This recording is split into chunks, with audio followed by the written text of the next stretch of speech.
All right, let's take all of the trig stuff that we've learned so far and apply it to some word problems. Okay, so just go through a few examples here, and then for tomorrow, try some of these on Edulastic. So the only extra thing that we have to do for problems like this is draw our own triangle. All right, so we know all of these situations are going to be modeled by a right triangle. Okay, so we can go ahead and draw in our right triangle. Right, so it says in this problem, Jake leaned a 12-foot ladder against his house. The angle formed by the ladder and the ground is 68 degrees. How far from the base of the house did he place the ladder? Okay, so if we label this triangle with that information, okay, the ladder would be here, right? This would be the house, this would be the ground, and then here's the ladder leaning up against the house. So the ladder is 12 feet in length.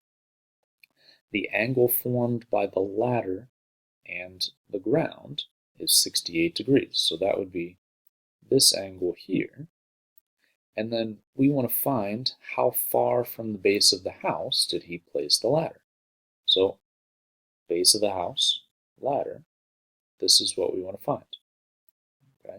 So once we have our triangle drawn, we're going to do the exact same thing that we've been doing.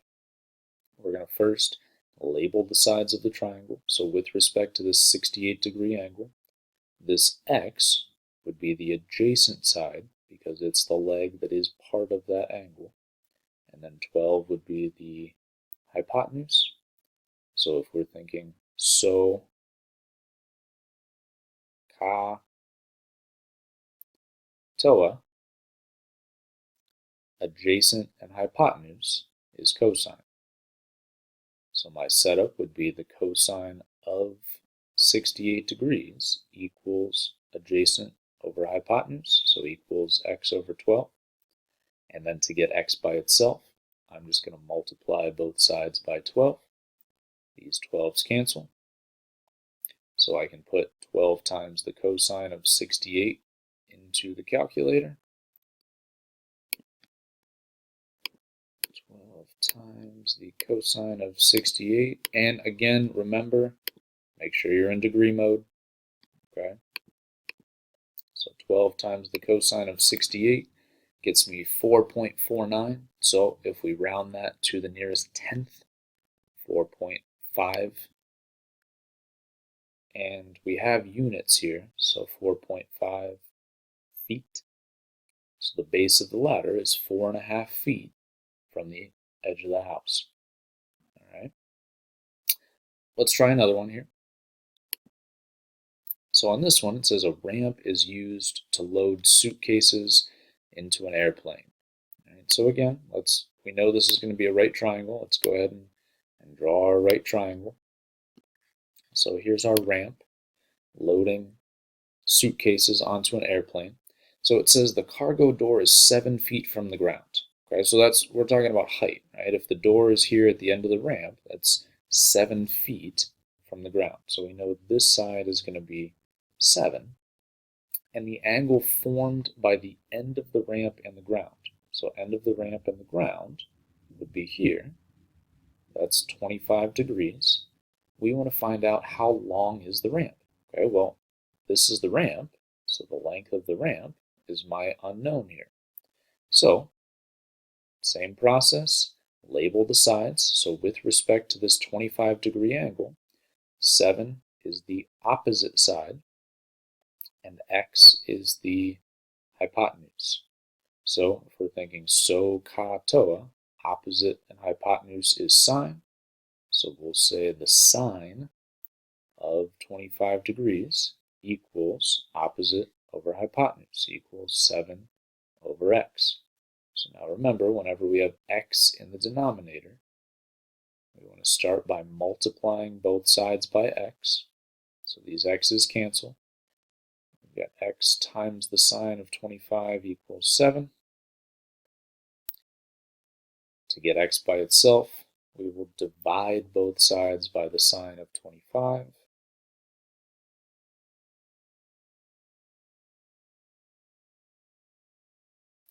And that we can put into the calculator. So 7 divided by the sine of 25 degrees gets me 16 points, and if I round that to the nearest tenth, since this is 5 or greater, this would round to 16.6.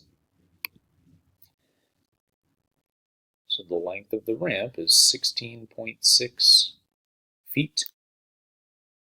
All right. So all we need to do, or the only difference, I guess, from what we've been doing is we have to draw our own triangle to set up and solve the problem.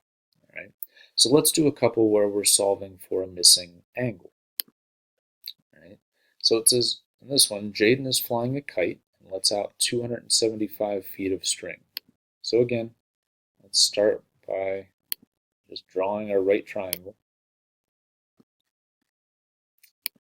All right, so Jaden's down here flying the kite.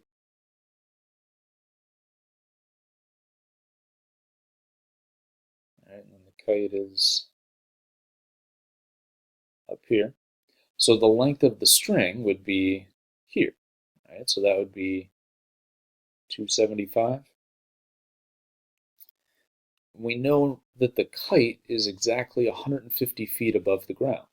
So that would be this side, right? The height is 150. And we want to find the angle the string makes with the ground. So here's the string, here's the ground. This is the angle that I want to find. So what I want to do is label the sides of the triangle with respect to this angle. So with respect to this angle, this is opposite because it's not touching that angle. And the 275 would be the hypotenuse because it's opposite the right angle. So the trig function that deals with opposite and hypotenuse is sine. So we will say the sine of my angle, which is my unknown, equals opposite over hypotenuse. So to get x by itself, just like we did in the last lecture, I'm going to use the inverse sine. So take the inverse sine of both sides. That cancels this out. So we just end up with x equals the inverse sine of 150 over 275. And we can put that in the calculator. So second sine of 150 divided by 275.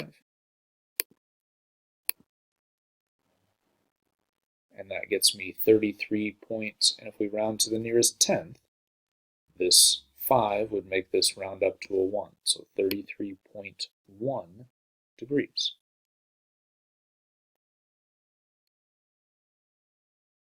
Okay. Let's do one more example where we're solving for a missing angle. So in this one, we've got a 12-foot ladder leaning up against a wall. So it's pretty similar to that first problem we did. All right, so we know this is a right triangle. I know the ladder is 12 feet, so here's my ladder. The foot of the ladder is 6 feet from the base of the wall. So that would be this side. Right? So we're saying foot of the ladder, base of the wall, that distance is 6.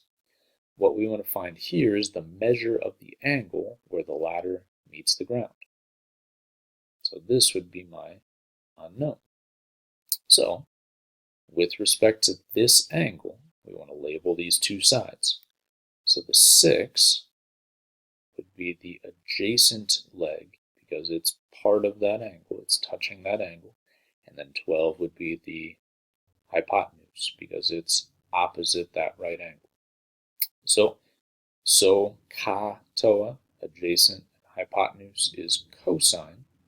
So we're going to say the cosine of my angle equals adjacent over hypotenuse. And then to get x by itself, take the inverse cosine of both sides. These cancel. We get x equals the inverse cosine of 6 over 12. And we can put that into the calculator. Inverse cosine of 6 divided by 12. And we get 60. So this angle is just exactly 60 degrees. Okay? So remember, your assignment for today is just to upload a picture of your notes to Schoology, and then your assignment for tomorrow is an edge elastic with a few of these practice problems. And as always, send me any questions that you have.